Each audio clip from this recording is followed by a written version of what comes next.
Mr. President, meron po kayo sinabi nung 2016 sa interview niyo po that you have planted evidence during your time as a fiscal. Is this true? Hindi po totoo. That's garbage, sir. So yung pong nasabi niyo sa video, hindi po siya totoo. Alam ng mga pulis yan.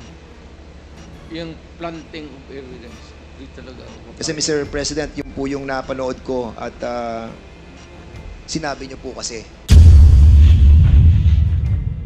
Yeah, but the problem, Mr. President, is your announcement or your pronouncement that you have done that, yung sa planting of Kung evidence. hindi yan sa libro, sir, na tinuro ko, hindi totoo yan.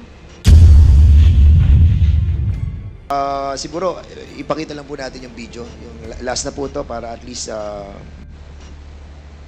Days. We planted evidence. We arrested persons, but we released them, but telling him that it was this person who squealed on him. And then we, when he goes out but killing, then we said that it was this fellow who really did it, who did you in. We first planted the intrigues so that we would know where they were from, where they came from. It was not until I was the favorite whipping boy. So, Mr. President, hindi po totoo yan nasa video po. Ano po, Mr. President? Totoo yan. So, nagpa-plant po talaga kayo ng evidence? Well, that was a part of the strategy as a mayor and as the leader of the law enforcement agency in the city. Ngayon po, ang susunod po na magtatanong ay si Congressman Dan Fernandez. You have 10 minutes. Thank you, Mr. Chairman. Magandang umaga po, Mr. President. At sa lahat po ng mga resource persons who are here today, magandang umaga po.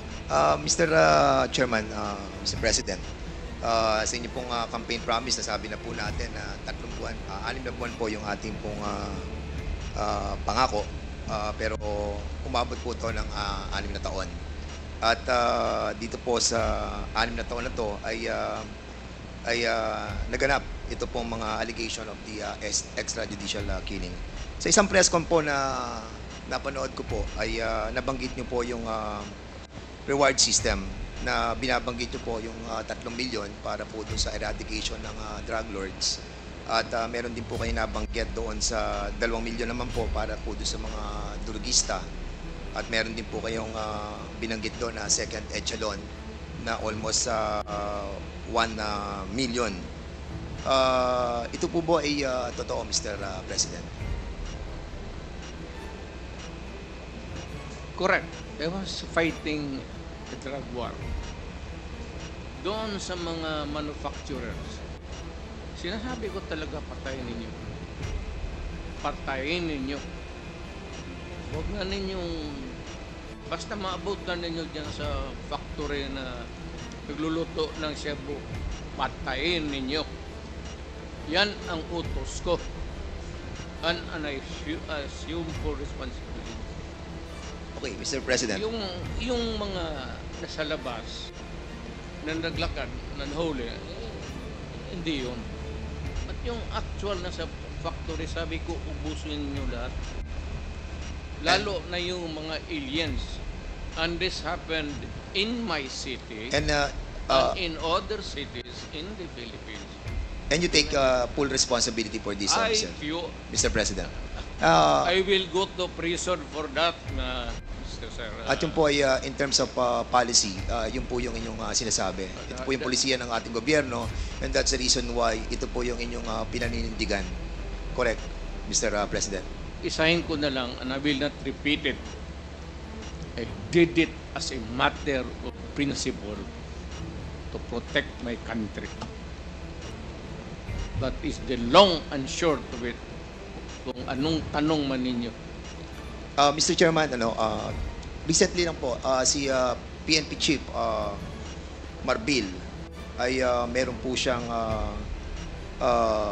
interview dito po sa, can you kindly show yung GMA News Online number 12 At sinabi po ni PNP Chief Marbil that based on the official PNP data from July 2016 to June 2022, Marbil said that 1,286 officers were affected in the line of duty, with 312 killed and 974 wounded. And at the same time, sabi niya po, Mr. President, Mr. Chairman, that these police officers carried out their responsibilities with dedication and often faced considerable risk to ensure public safety. Many officers endured not only physical harm but also found themselves entangled in legal and administrative challenges. 214, Mr. President, na mga officers ng PNP faced 352 criminal cases during this period. And according to him, that while the promise of support was made, many officers continued to face consequences largely on their own. Dinagdag pa po niya, Mr. President and Mr. Chairman, that 195 officers were dismissed over the period of 6 years. There are also 398 cops facing dismissal for various reasons. More than 20 police officers are currently in detention right now, Mr. President. The PNP chief said that numbers remind us that the impact of the anti-drug campaign was deeply felt by our police force as well. He noted that even as former President Duterte publicly committed to supporting those enforcing the campaign, he said there is no official record that these commitments were fully realized. I was not asked even for a minute So, to Mr. tumulong and for what a particular purpose. Then I will now make this promise. I will start a fund sa protection ng mga pulis. I'm putting up 1 million. Paghahanap ako, meron akong 1 million. Hindi ako kung meron million lang, magbubula ako, sabihin ko wala. Mr. Chairman. I'll start. Yeah. But I'll raise a fund para tulungan yung mga pulis. Mr. President. And I will personally appear in court. Ako mismo ang Mr. mag-defense counsel nila. Mr. Chairman, Mr. President, 2 days ago you have mentioned that wala po kayong pamasahe papunta po dito. And I'm pretty shocked that you have 1 million in your account to help our policemen. And we salute you, Mr. President, for that. And for being honest, that you will be... That 1 that you will million be, is wait, for my... wait po, Mr. President. Mr. President, I still have the floor, Mr. President. Excuse me. For my As much- medicine and subsistence.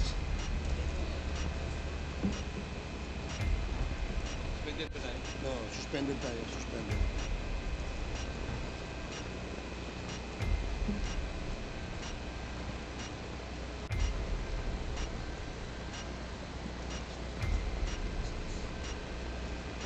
Bastos. Hearing resumed. Again, let me remind everybody to please calm down. Let the person talking finish his sentence first before you interject. Okay? Yun lamang po ang aking paalala sa lahat. Mr. President, Mr. Chairman, yung pong 1 million na ipagkakalob po ninyo will go a long way. And we are very thankful because marami pong mga officers po natin, mga kapulisan po natin na natanggal na po. As a matter of fact, to be exact with that, Mr. Chairman, 195 officers na po itong na-dismiss. Nasira po ang kanilang buhay, nawalan po sila ng trabaho, they were humiliated, their dignity was lost. And Mr. Chairman, Mr. President, that 1 million will go a long way. I will hand to you the 1 million. Point of order, Mr. Chairman. Before this. Point of order, Mr. Chairman. What is the rule that was violated? What is the point of order of Congressman Paduano? The former president is speaking without the recognition of the chairman. And please, Mr. President, former president, you know the rules. It was read by Chairman Akop. And being a former congressman, You know the internal rules. Let the members of this committee finish the question before answering. That's my first point of order, Mr. Chairman. And I hope the former President understand.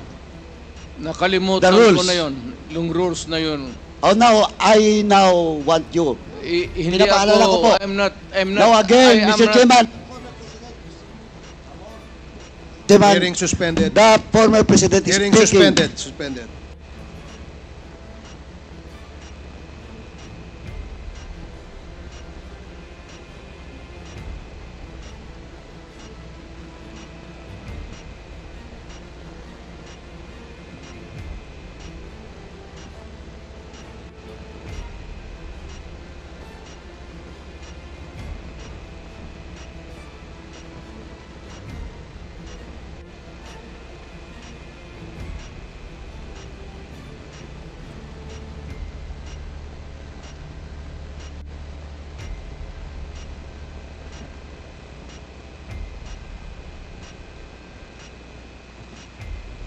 Hearing is resumed.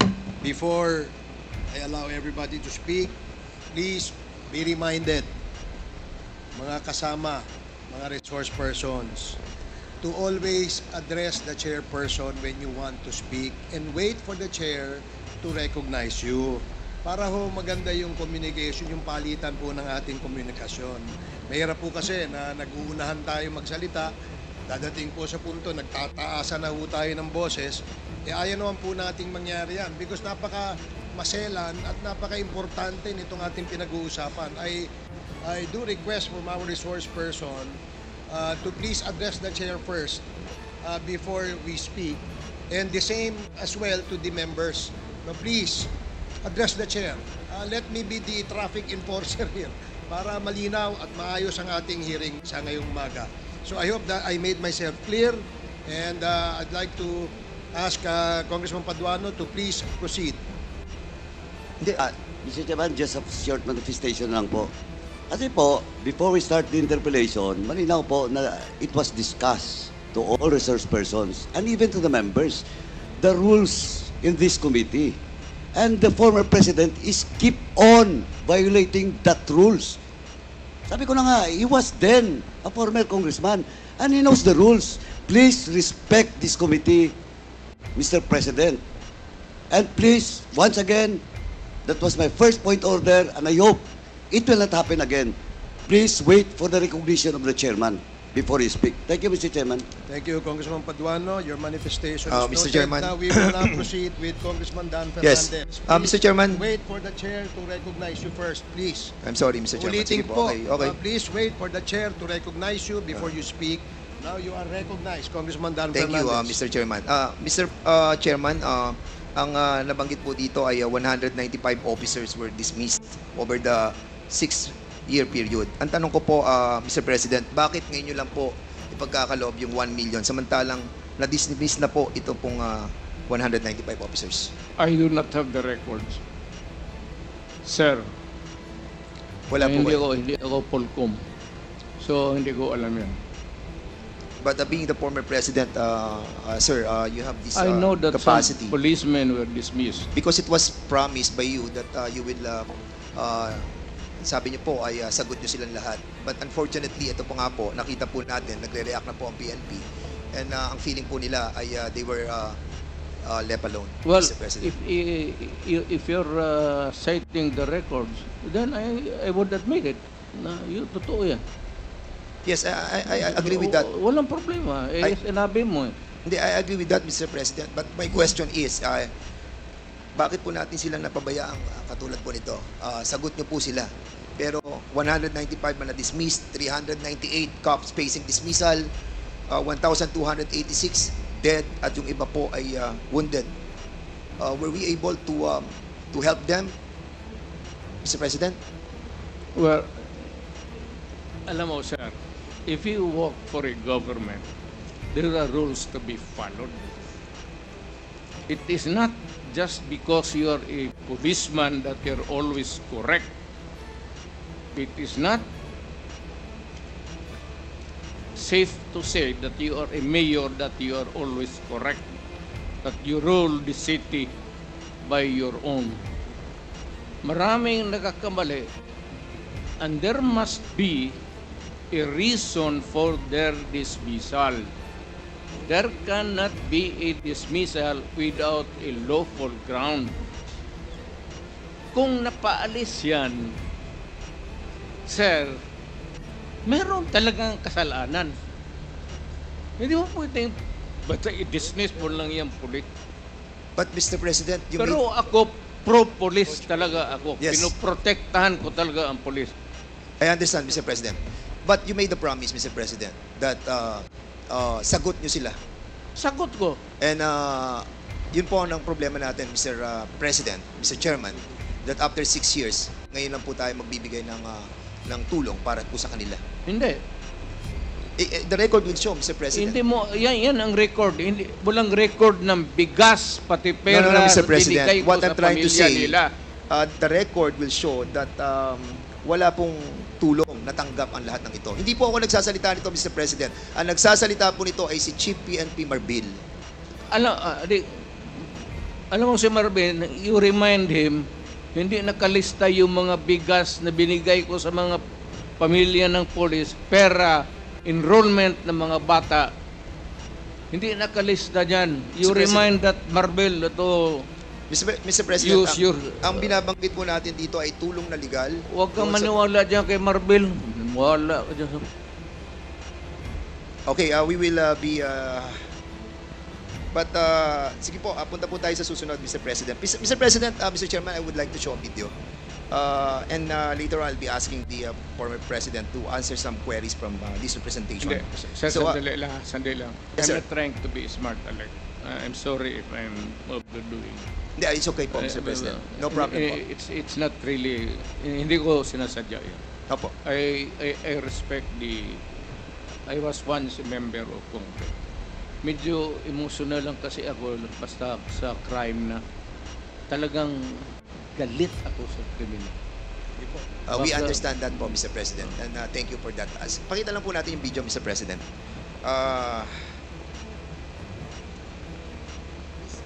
Video, please.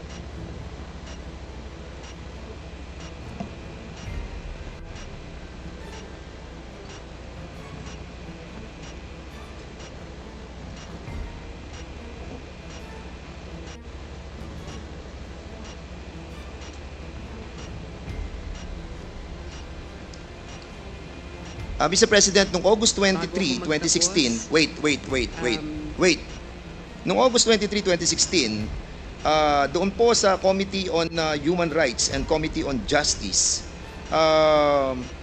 binanggit po dito yung reward system. At sinabi po ni former Chief PNP, Gerald Bato, tungkol doon po sa reward system. I want to show this video clip, Mr. Chairman, please. Alam ko po na nabanggit ng Pangulo na magkakaroon ng pabuya ang mga magbibigay ng leads tungkol doon sa mga huhuli natin dito sa droga. Alam ko na humihingi ang ating Office of the President ng mas mataas na budget. Nakausap ba kayo diretsyo ni Pangulong Duterte ukol sa pabuya kung ito nga ba'y 2 million sa bawat madadala ng ating mga kababayan na mga drug pushers? Kasama po ba ang mga pulis dito sa pabuya? Sir. Wala kong pili yan, Your Honor. Kung ang pulis ay involved sa droga at siya'y nahuli, yung informant ko ay makakatanggap ng corresponding reward na ino-offer ng Presidente. So nag-usap kayo ng ating Pangulo ukol dyan. Magkano po daw ang ibibigay sa bawat informant na magbibigay ng pangalan ng isang pusher? Meron kasi siyang ibang, kasi busy na ako masyado sa aking trabaho, Your Honor. Sabi niya, meron siyang assistant na magti-take charge diyan sa pagdi-distribute. Basta ang last na nasabi niya sa akin is 5 million yung drug load talaga. Yung malalaking drug load, 5 million ibibigay niya. So depende dun sa kanilang anatomy kung saan yung Kung mas nasa mataas. taas, mas mataas. Pag sa baba, mababa. Ang gusto ko malaman, yung pulis mismo, sa sibilyan, maaari yung 5 million. Sa pulis din ba, makakatanggap sila pag sila ang nakapagtukoy? O dahil kasama yan sa kanilang sinumpang tungkulin, iba naman po ang maaaring ibigay sa kanila? Nabanggit po ba yan ng Pangulo? Nabanggit ng Pangulo yun, Your Honor. Kahit na pulis, kasama doon na makakatanggap sa pera na i-offer niya. Pero sa amin naman, internal, meron kaming ibang reward system, di ba? Meron kaming, bibigyan kami ng awards. Or kung talagang meritorious, pwedeng meritoriously promoted yung tao, mapopromote. Meron po kami sariling sistema. So sa dami ng mga hinuli, meron na bang nakatanggap ngayon ng pabuya? I presume, meron na, Your Honor. Hindi ko lang po inaalam dahil hindi ko nakikialam dahil money matters yan. Sige po. Direkta na kayo kung saan kayo pwede mag-claim. Hindi dumadaan sa akin. Siguro maganda din na anong tanggapan sa ating gobyerno ang nagdi-disperse niyan? OP?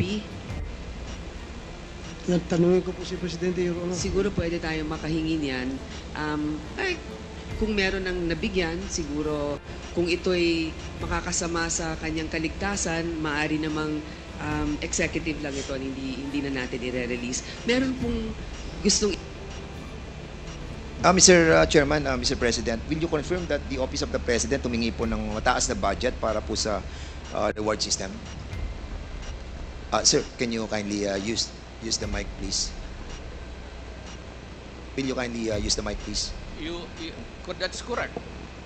So, You have to spend money for operations, for intelligence. Alam mo, sir, if I will be allowed to explain, ang isang pulis, at magtanong ka dito after this proceeding, magpunta ka ng anong istasyon, ang pulis, hanggang sweldo lang yan, pati equipments, office materials. Pero sabihin mo yung pulis na may sariling fund for an operation day-to-day to follow up cases sa mga criminals, wala, sir. Magtawag ka ng siyang pulis dito ngayon. Magtanong ka, pagkatapos dito. yan po ba, Mr. President? Kailangan, Go ahead, sir. Yeah, Go ahead, yeah. sir. No, go ahead, sir. kailangan punduhan mo talaga ang pulis. Lalo na if there is a serious crime, kidnapping, ikaw talaga ang finance niyan. Walang pera ang pulis na mag-follow up kung saan dinala yung victim, kung they have to spend money or else you end up with nothing. And sometimes pag yung time limit na binibigay ng kidnapper hindi na masunod, pinapatay nila. That's why it's a race against time. Kaya ako, pagka ganito, bas kung na presidente ako, pag yung mga may kidnapping, ako talaga ang nagbibigay ng pera. At ang order ko sa kanila, sir, nandito na lang rin tayo, pag nahuli ninyo, patayin ninyo lahat. Huwag ninyong dalhin sa Sir, pupunta ng presuhan niya, papakainin ko pa yung mga... Mr. President, thank you so much for refraining yourself from speaking bad yeah, words. sir. We appreciate that. No? Nakikita po namin na talagang pinipigilan nyo ang sarili nyo. Takot ako sa inyo, sir. Hindi po, sir. Natutuwa po kami dahil nga nagiging maayos po yung ating Totoo. usapan po, sir. Sir, kasi po may... Sweating hands, oh. Takot talaga ako sa inyo. Kami rin po, malamig din po kamay namin dahil... Mr. President, medyo... nabanggit din po dito ni General Bato during that time that siya po ay tinatanong ni Senator Grace po na sinasabi na sino magdi-disperse doon sa Office of the President. At may sinasabi po si General Bato, sino po ba yung sinasabi na assistant na magdi-disperse po ng pera para sa reward system? Yes. Sino po, Mr. President? Hindi ko na sinong kahiro doon. Kasi may sinasabi po si General Bato na tao na magdi-disperse ng pera from the Office of the President. Sino po yan, Mr. President? Hindi ko na alam talaga. Pagka ganung police operations, actually, it's an official, it's not a hidden item there. Kunin mo doon sa kahira sa baba na kay police operation Mr. President, Lahat naman yan police operation. It cannot be na funded by it cannot be a police operation cannot be funded by private money. That is not allowed by law. pero during the time that you were, during one of your interview, Mr. President, I still remember that you have mentioned that yung pong pera na galing po sa donation ng inyong pong campaign funds will be utilized for the reward system. You mentioned that, and I saw the video. And that's a private money, Mr. President. Yes, pero galing sa akin. Hindi na private money. Kasi natanggap ko yan. Ano na ako nakahawak ko na the money I was already when I was in the official na ako. But in accordance with the rule of COMELEC, yung excess money po na ginagamit po natin sa kampanya must be returned back to the COMELEC, Mr. Chair, to the donors, Mr. Maniwala President. ka yung... Hindi, yun po sinasabi ng COMELEC, Mr. President. And yun po yung ka sa batas COMELEC. na atin po dapat sundin. Tanungin kita, sinong kandidato nagsauli? Mr. President, you cannot ask question. We will be the one asking question. That's why I said, Kasi po kami po, pag nakakatanggap because po, it Mr. President, I is still have the floor. incongruous. Mr. President, kasi po ako pag nakakatanggap, kakaunti lang po yung nabibigay sa ating donation. So kulang na kulang pa po. And we believe that you have mentioned that excess money was utilized for the reward system. Is this true, Mr. Public President? interest. To protect public interest. Kaya nga po, Mr. President, Yes. na-utilize po yun. Yung sa, Yes, correct. Thank you, Mr. President. Mr. President, binanggit po natin, isa sa mga pronouncement din po ninyo, that in no matter, sabi niyo po, that you won't apologize to the thousands of people who died and families who suffered because it is your belief that it's worth killing drug addicts and pushers. Dahil nga sa sinabi niyo rin yung don't destroy my country because I will kill you. Nabanggit niyo po ito, Mr. Yeah. President. And Correct. would you also agree with me, Mr. President, that there are so many forms and ways how to destroy a country? Again, sir? There's a lot of ways to destroy our country. Is it correct?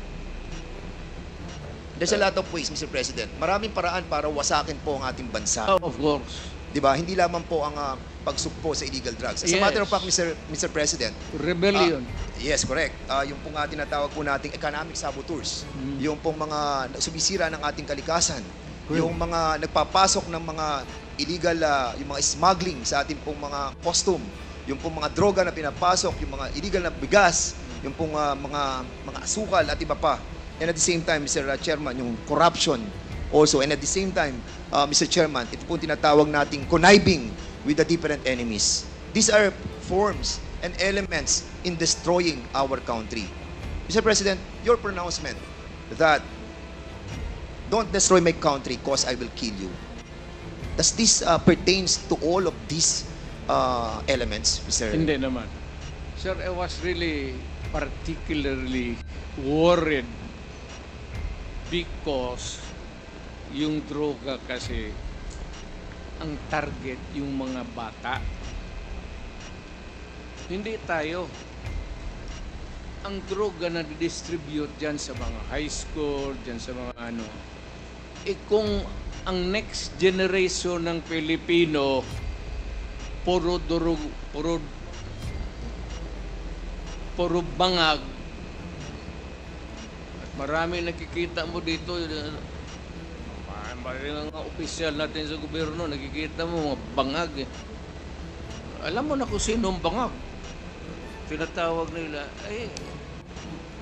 kaya ako, sir, I'm just being I was being a father of the city, but talagang galit ako sa kriminal. Yes.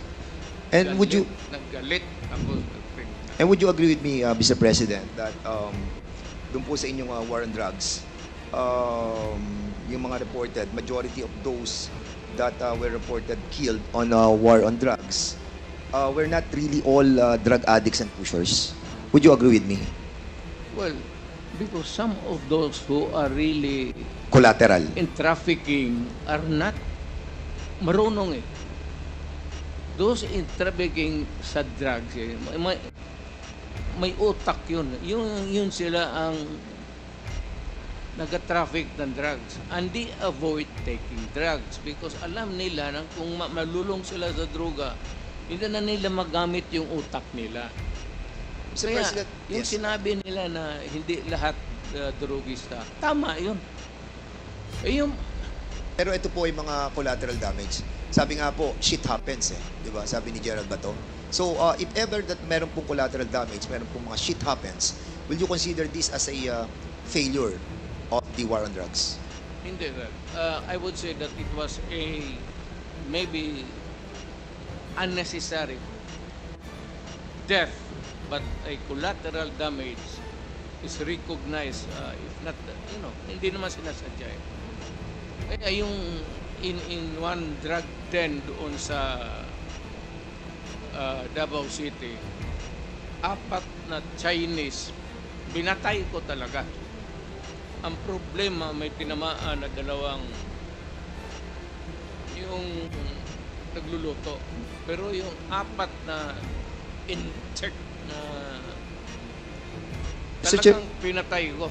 Sinadya ko talagang patpatayin. Mr. Chairman, Mr. President, is that a Admission, yes. admission that you Oo. killed them? Lumaban po sila? Or pinatay nyo silang walang laban? Sinabi ko sa kanila, Hindi, sir, Mr. President, pinatay nyo po ba siya ng walang laban or lumalaban po sila? hindi, lumalaban. Kasi, So- kasi pag raid, siyempre, agawan ng kung anong mapupulot nila, lumalaban, pero I would say that hindi naman lahat malaban na mayroong tit for tat. Meaning to say, kung may M16 yung police, may M16 sila, that would be an impossible scenario. Pero kung lumaban, pasensya tayo. Ako sinabi ko, no mayor ako, do not do it. Do not do it because I will kill you. Kung yung naabutan ko doon, kagaya ng 4 na inchik, talagang pinatay ko. 4 po ba yun or 6, Mr. President? 4 po ba yun or 6? Kasi a while ago you were saying 6 po. 4 lang. 4 lang po. So, pwede po naman malaman kung sino po yung mga 4 na po yun. Ano pong pangalan po nila? Alam mo, sir, ang lolo ko Chinese. Baka nga yung isa siguro pinsan ko pa yung hindi ko alam, sir. Hindi ko talaga tinanong. Natawa naman ako doon, Mr. President. Dito, ko, ang lolo ko Chinese eh. Lam ang lolo ko. On another topic, Mr. President. Si Garma po ay nagkaroon po siya ng affidavit. At sinabi po niya na meron pong double model na 3 levels of payments. Meron po siya sinasabi sa affidavit niya eh. Ang sabi niya, yung per suspect is killed. Ang binabayad daw po ay 20,000 to 1 million. At sa second level naman po, ang sinasabi niya yung co-plan, yung pong planned na pinapan po yung planned operation. At yung third daw po ay yung pong refund ng operational expenses. Ito po ba sinasabi ni Colonel Garma na pag binabayad doon sa mga namamatay na 20,000 to 1 million, which, by the way, corroborated by the testimony of Tata and Andy, is true? Correct. So, ito po yung namamatay, binabayad po 20,000 to 1 million. Hindi yan, sir. Ganito yan. Hindi, yung po ang tanong ko, Mr. President. Hindi, ganito nga. Sige po. Ito na yung answer ko eh. Sige po. Yung may police operation, alam ng police lahat yan, pinupunduhan ko yan, o ito, for a particular project.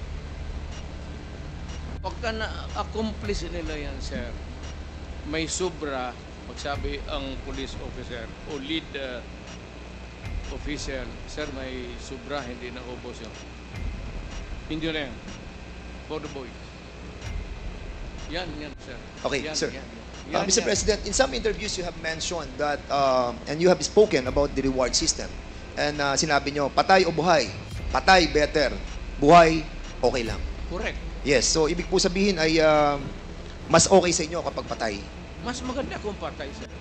And that's the reason why we are trying to encourage our citizens to kill all those addicts. No, not addicts. To kill the criminals. Not addicts, because addicts are victims of the criminals running the drug syndicates. Mr. Mali yan, sir. Mali Mr. yan. Mr. Mali President, yan, ano. kasi there is a report, no, na nagsalita po kayo noong July 1, 2016, that was covered by The Guardian. At sinabi niyo po dito, if you know of any addicts, go ahead and kill them yourself, as getting their parents to do it would be too painful. I am talking of the drug manufacturers and drug dealers. That is a... So mali po I to. don't know who wrote it. I am not bound by it. Huwag mong ano yan, sir. Hindi ko trabaho yan. Get it from my mouth.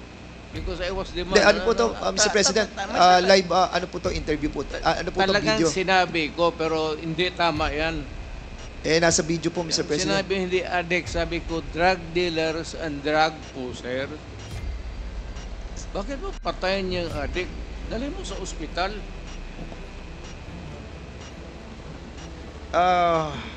It's common sense. Ang polisiya po ng ating pong gobyerno, ng gobyerno nyo, yung pong neutralization, illegal drug personalities nationwide, kailangan po siyang ma-neutralize. And as a matter of fact, ito po ay issued ng Memorandum Circular number 16-2016. And according to General Gamboa, when I heard it in the Senate, sabi niya confidential po to. At nakakaalam lamang po ay yung mga commander.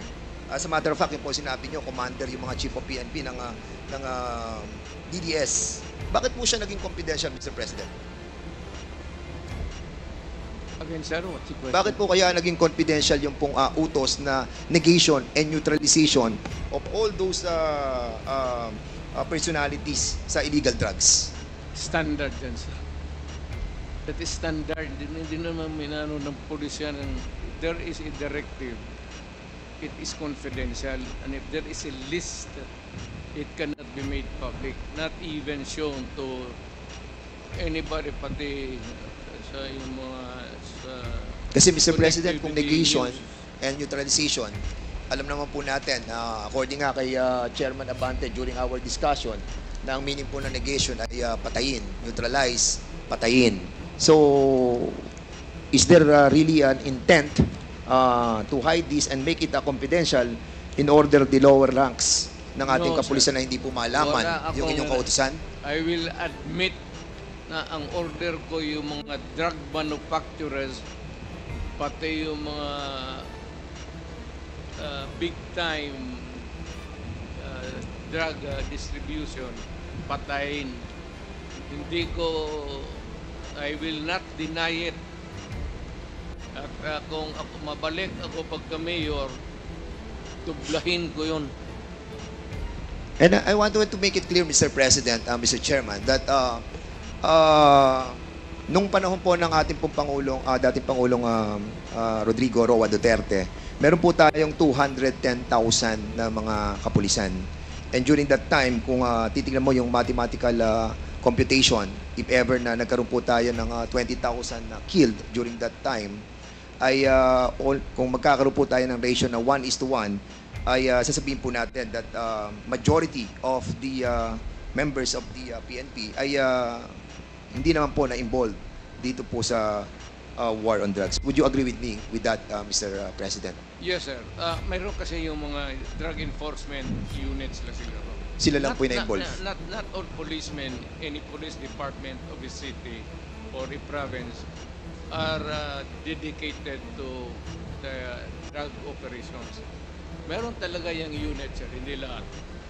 There's the anti-smuggling, anti-narcotics, ganon, may especially Thank you, Mr. President. Mr. Chairman, meron kayong nabanggit sa Guardian. Sa Guardian, noong pong July 1, 2016. At sinabi po ninyo dito, Mr. President, Mr. Chairman, during the campaign, you said 100,000 people would die in his crackdown. With so many dead bodies dumped in Manila Bay, that fish there would grow fat from feeding on them.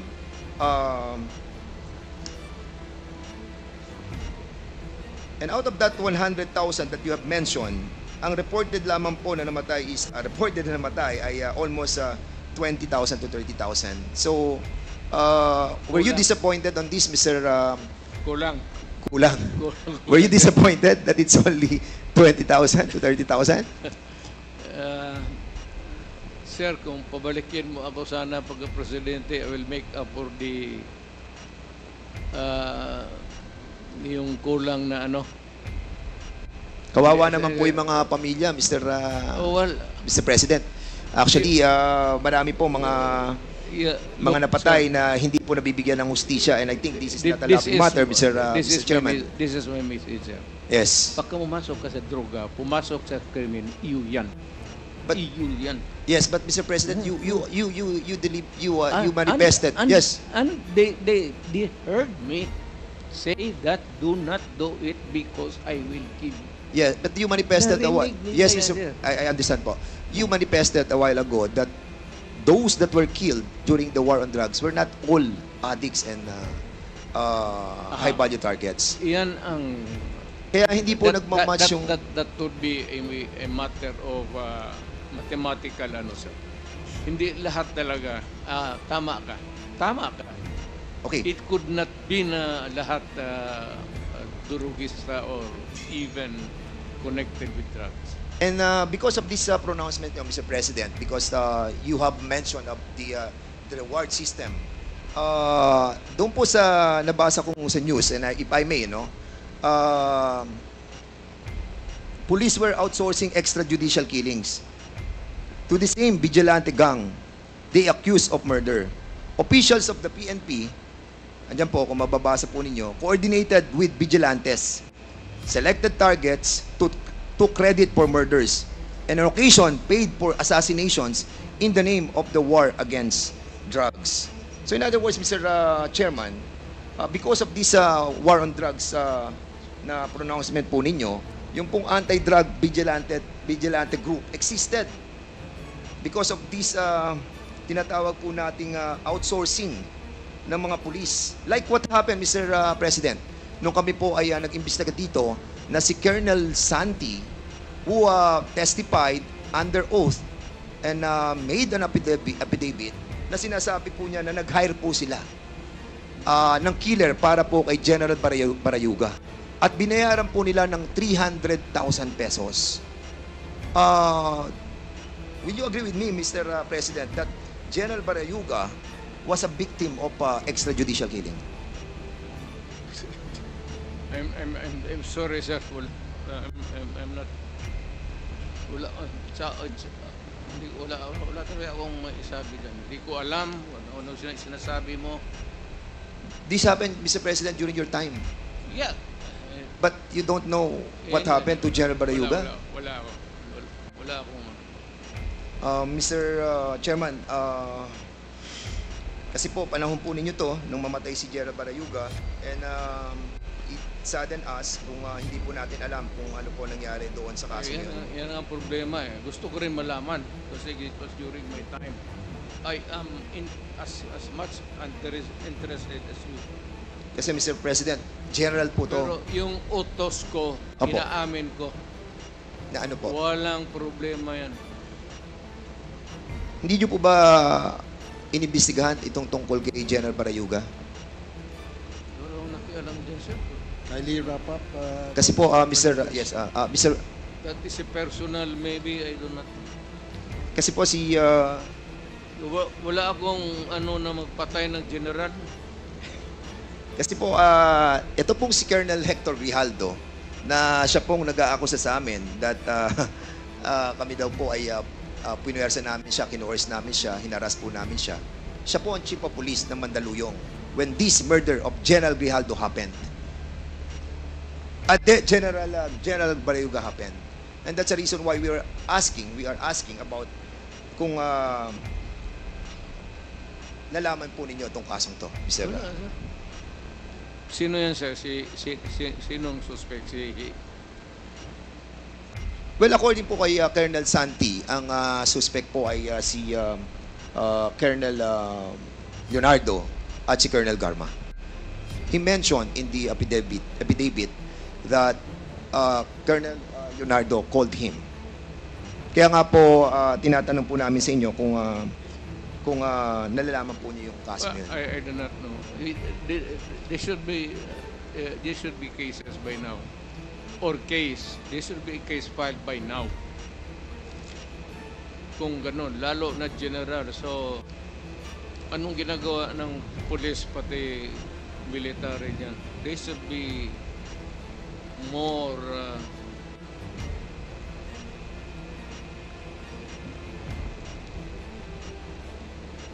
more active. Lalo na yung general.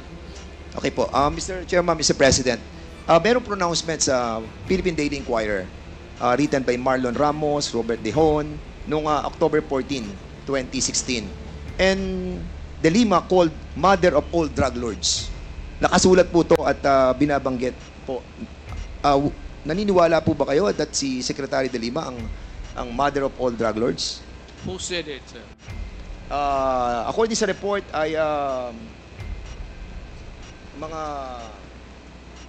tao po natin sa Malacanang ay Sino, si sir? Director Ruel Lasala and Reynaldo Esmeralda, former NBI officer in charge ng Department of I Justice. would like to congratulate them for making this statement. Secretary De Lima, would you agree with the statement of the former president that you are the mother of all drug lords?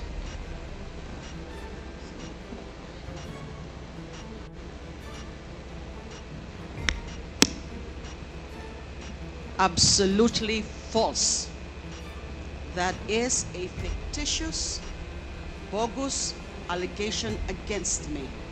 And then they filed cases against me. Kinasuhan po ako nila ng mga kaso tungkol sa droga. Initially, consummated illegal drug trading. Inamend nila into conspiracy to commit illegal trading. 30 kaso yung sinampa sa akin. Absuelto na po ako dun sa 3 dahil wala po akong kinalaman sa illegal drugs. Kasama lang ho yan sa naging propaganda nila. Kasama lang ho yan dun sa mga meron silang isang figure, a prominent figure, at si Senador De Lima ho yun noong 2016, na doon ang magiging atensyon ng bansa, atensyon ng mundo, na itong babaeng ito ay the mother of all drug lords, the beloved drug trade queen. Ano pong nangyari dun sa mga nag-akusa sa akin, yung mga beloved convicts, mga nung una, yun ang mga sabi nila, kung ano mga sinabi nila, na nag-raise funds ako. Pero kinalaunan, binabawi ho nila yung kanilang mga akusasyon against me. I was cleared of all 3 drug cases. I underwent the whole process. Dumaan po ako sa buong proseso kahit mahirap, masakit para sa akin. Kinulong ako ng almost 7 years na hindi na po nila yan mababalikan dahil sa pagkagalit nung pinaka-mastermind nung pag-persecute sa akin na inimplement nung kanyang Secretary of Justice, si Vitaliano Aguirre. At meron pang mga ibang handlers na siyang mga kumausap dun sa mga nagtestigo against me. So that is absolutely false. That is a slanderous accusation against me. Thank you po. Mr. Chairman, Mr. President, meron po ako nabasa na news observer noong 2017. At ito po news article tungkol kay Las Cañas, who claims he was a former DDS leader and personally killed about 200 people. Sinabi niya po sa Senado, the squad was formed under the guise of an anti-crime unit within the Davao Police. He says, given the task of the team was, he says, given the task of eliminating hardened criminals and later political opponents and journalists critical of Duterte's rule. He alleged regularly took direct orders from sa inyo po about who to kill and how to dispose of the bodies. Las Cañas claims those shocking words, throw them in the ocean or in the quarry. Bury them. Make sure there are no traces of the bodies were spoken by Duterte at one of the dozens of alleged meetings with the DDS. The police hit squad was paid based on the value of the targets, he says. So, Mr. President, ang tanong ko po, totoo po ba ang sinasabi ni Las Cañas? Gano'n nyo po ba katagal nakakilala ang taong ito? Storyteller yan, sir. Si Raulo. Pero matagal nyo na po siyang kilala. Pero, police, pero later on, maybe because sa karaming pinatay niya, hinabol siya ng kalag. What's kalag in Espiritu. ang espiritu ng pinatay niya. Medyo bungog ngayon. May 3 dekada nga po ba siya na nagsilbi sa inyo? Kasi binabanggit niya dito, in his more than 3 decades of service, admitted that he was blindly loyal to the cause and saw his work as a noble form of public service. Mr. President, for a while, we were risking our lives for the welfare of the majority of the people.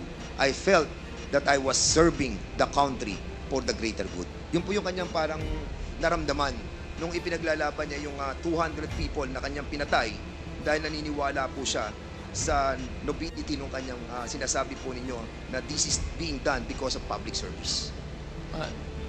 I am now Yes, sir. may hero complex yung buang na yan. Sino man maniwala ka na istorya na gano'n?